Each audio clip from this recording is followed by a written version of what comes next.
They slapped her in front of 200 students, humiliating her, laughing at her pain, until she did the one thing no one expected. What she revealed next didn't just silence the bullies, it changed the entire school forever. If you want more life-changing stories like this, make sure to subscribe right now.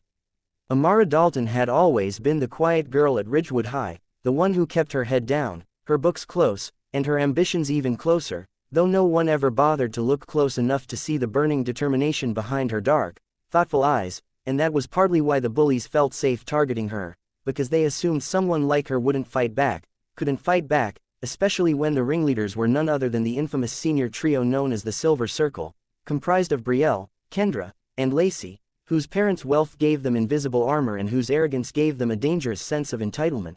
But the day everything changed began on a crisp Wednesday morning during the school's annual Spirit Assembly, where nearly 200 students gathered in the gym, their cheers bouncing off the walls like cannon fire, and Amara, carrying her backpack in front of her chest like a shield, tried slipping quietly toward the bleachers, hoping to blend into the background, but fate, combined with cruelty, had other plans, for Brielle noticed her immediately, narrowed her eyes like a hawk spotting prey, and whispered something to her two sidekicks who burst into giggles, the kind of giggles that prickled the back of a victim's neck, and before Amara could escape, Brielle stepped directly into her path, blocking her like a wall of expensive perfume and malice, sneering, "Going somewhere, mouse."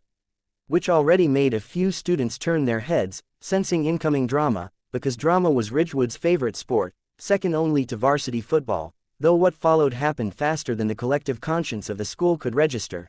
Brielle raised her hand, swift, sharp, loud, and slapped Amara across the face so hard the sound cracked through the gym like a whip, instantly silencing the excited chatter and freezing 200 teenagers who stared with wide eyes in collective disbelief as Amara stumbled backward, her cheek burning, her vision blurring, her heart pounding in her ears like a trapped bird desperate to escape.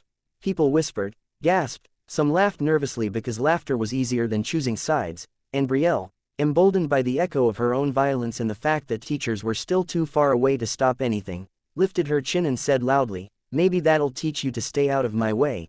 But it was in that exact moment, a moment Brielle expected to be the climax of her dominance, that something changed, something fundamental in the air, like a shift in gravity or the opening of a door that had been locked for far too long, because instead of crying, running, or shrinking the way everyone expected, Amara slowly straightened, her spine lengthening with a strange yet calm confidence, and she placed her hand gently on her stinging cheek, blinked twice, then looked Brielle dead in the eyes, not with fear, but with something so unsettlingly steady it made the entire Silver Circle stiffen, because Amara's voice, when she finally spoke, was soft but carried the weight of a truth no one had ever known. "You shouldn't have done that," she said, and Brielle scoffed, "Or what? You'll tell a teacher." But Amara shook her head, "No, I don't need a teacher. I already have everything I need." And before Brielle could launch another insult, Principal Hargrove's voice boomed across the gym, demanding to know what happened, but Amara raised her hand gently and said, "It's fine, sir. I'm fine," and that confused Brielle even more because this wasn't the reaction she wanted. She wanted fear, tears, humiliation, but instead she got calm, unnerving certainty. The principal insisted she visit the nurse, but Amara declined again, and the moment the assembly resumed, rumors sparked like wildfire. Why didn't she report it? Was she scared, or planning something? And within hours, whispers thickened into theories, theories into fear, fear into paranoia, especially among the Silver Circle, because Amara kept walking around school with the same strange calm, like a chess master waiting for her opponent to realize they'd already lost. That night, Brielle couldn't sleep, tossing in her velvet soft sheets, checking her phone repeatedly, because every time she closed her eyes she saw the look in Amara's eyes, an expression that felt less like fear and more like a mirror reflecting Brielle's own cruelty back at her. The next day at school, more strange things happened, not supernatural, not magical, but strategic, brilliantly strategic, starting with the announcement that the principal wanted to meet with the Silver Circle and Amara together, and rumors swirled that maybe Amara had reported them after all, but when they arrived, the principal looked confused because he hadn't summoned anyone. Instead, they found a group of teachers waiting, holding printed screenshots of private group chats, anonymous bullying reports, and a folder thick with evidence dating back 3 years, evidence no one knew existed, evidence that only someone with access to the school's internal digital archive could have collected. Where did this come from? Brielle demanded, her voice trembling for the first time in years, and before anyone could respond, Amara entered the room quietly, holding a USB drive. "From me," she said simply.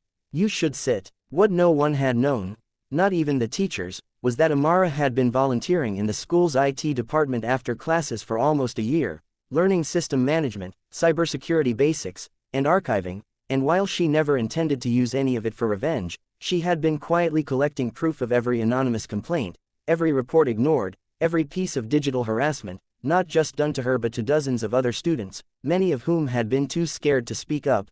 She never meant to expose it unless things escalated, but after that slap, she realized silence protected only the bullies. Brielle's face drained of color as the truth unfolded. Amara presented a compiled, time-stamped report showing 3 years of careless cruelty, with Brielle and her friends at the center, and the teachers' faces darkened as they read, horrified that the signs had always been there, buried under fear and manipulation. But the twist that shook the entire school wasn't just the evidence, it was who else was involved. Amara revealed that Brielle's mother, who was president of the school board, had been secretly pressuring teachers to overlook disciplinary actions against her daughter, threatening budget cuts and staffing reallocations if they filed official reports. The teachers sat speechless as Amara showed email chains tracing bribes, pressure tactics, and cover-ups, and the room's oxygen seemed to thin as everyone processed the magnitude of the corruption. Within 48 hours, the school board launched an emergency investigation.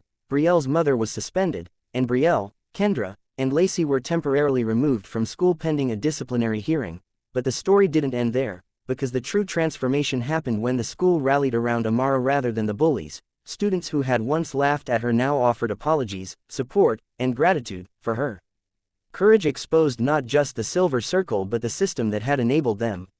Yet Amara didn't gloat, didn't celebrate, she simply returned to class, quietly as always, though now with a sense of peace that came not from tearing someone down but from lifting an entire school out of a darkness they hadn't realized was suffocating them. When the disciplinary hearing finally arrived, Brielle cried, not out of remorse, but out of shock that her consequences were real for the first time in her life, and though she expected Amara to demand the harshest punishment, Amara surprised everyone by suggesting restorative justice instead of expulsion, insisting that genuine accountability required understanding the pain caused, not just punishment. The board agreed, and Brielle, Kendra, and Lacey were placed into a year-long restorative program involving volunteer work, anti-bullying advocacy, counseling, and a formal public apology to every student they had harmed. And the final twist, the one no one expected, came months later when Brielle approached Amara in the courtyard, no entourage, no arrogance, just trembling sincerity, and said, "I don't deserve forgiveness, but thank you for not giving up on justice." Amara simply nodded and replied, "Change starts when someone chooses to stop the cycle. You can start now." The two were never friends, not truly, but the school transformed because of them, because of that moment when a slap meant to humiliate became the spark that lit the path toward accountability, change, and a new culture of courage. And though the students would retell the story for years, they always remembered one thing. Amara didn't win because she fought back with violence, she won because she fought back with truth, with strategy, and with a strength no bully could ever break.